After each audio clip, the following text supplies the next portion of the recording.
আসসালামু আলাইকুম গাইস। বিড়ালটার বয়স প্রায় 6-7 বছর হতে যাচ্ছে। হঠাৎ করে ও এক সপ্তাহ নিখোঁজ হয়ে গেছে। আমার ভাইয়া ওকে খুঁজে নিয়ে আসছে। ও খুব অসুস্থ, হয়তো বা কোথাও আটকে গেছিল।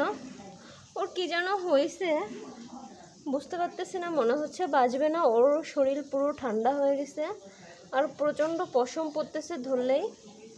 আর এই যে মুখ টুক পুরো ফুলে গেছে। মিকি গাইস, ওর পুরো গলা ফুলে গেছে। এখানে আপনাদেরকে একটু দেখায়, ওর এখানে কি যেন হয়েছে, আপনারা আমরা বুঝতেছি না। ওর খুব কষ্ট হচ্ছে। ও এই যে কিছু খেতে পারতেছে না। আমরা আন্দাজ করতেছি ওর এখানে হয়তো মামস হতে পারে, ফুলে এখানে শক্ত হয়ে গেছে। আর এই যে পানিতে থাকতে পছন্দ করতেছে, পানিগুলো ও ফেলছে। পানি দিলে পানির উপরে মুখ দিয়ে থাকতেছে। এখন এটা কি কারণে হয়েছে আপনারা কি কেউ বলতে পারবেন? ওর জন্য এখন কি করতে পারি? খেঁচাটা নিয়ে আসছি, এখন এই খাঁচার ভিতর ওকে বন্দি করে রাখা হবে, নয়তো যে কোনো জায়গায় যে কোনো কিছু হইতে পারে। এখন ওর খুব টেক কেয়ারের প্রয়োজন। ও এখন নিজের কেয়ার নিজে নিতে পারবে না। চোখ টুক পরিষ্কার করে দিছি, পুরো লাল হয়ে গেছিল গাইস, খুবই খারাপ লাগতেছে। এখন আমরা কি করব ওর জন্য?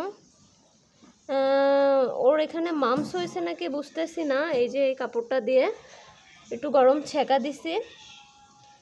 এই যে লোম উঠতেছে প্রচণ্ড, এই যে লোম। প্লিজ ওকে এখন ডক্টরের কাছে নিতে হবে। ও হয়তো কোথাও আটকে গেছিল, এই জন্য প্রচণ্ড বৃষ্টি টিষ্টিও হয়েছে, তো হয়তো বা ঠান্ডার কারণে ওর হয়তো বা এটা হয়েছে। ও কিন্তু অনেক ভালো বিড়াল। এই যে পেটে কিচ্ছু নাই গাইস, সবাই ওর জন্য দোয়া করবেন, ও যেন সুস্থ হয়ে যায়। ওই আমাদের প্রথম বিড়াল ছিল মিকি। আমার ভাই ছোট কুড়াই নিয়ে আসছিল। ও একদম ছোট ছিল তখন, একদম গেদা, দুধ খেত এরকম। তো সেখান থেকেই ওকে আমরা পালছি।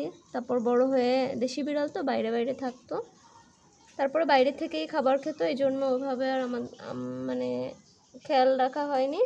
5 বছর পর থেকে এখন আর কি সব জায়গা ঘুরে ঘুরে বেড়াতো। তো হঠাৎ করে 1 সপ্তাহ খুঁজে পাচ্ছিলাম না। সবসময় বাসায় এসে ঘুরে যায়, খাবার খেয়ে যায়, মাছ কুটলে মাছ টাছ খেয়ে যায়, কিন্তু ওইভাবে ঘরে আর থাকে না, কারণ ঘরে অন্য বিড়াল থাকে। তো হঠাৎ করে ওকে আর দেখা হয় না, তাই আমার ভাই এই যে খুঁজে নিয়ে আসছে। তো ও এরকম অসুস্থ হয়ে গেছে বলেই আর কি ওকে খুঁজে পাওয়া যাচ্ছে না। সবাই ওর জন্য দোয়া করবেন গাইস। আল্লাহ হাফেজ।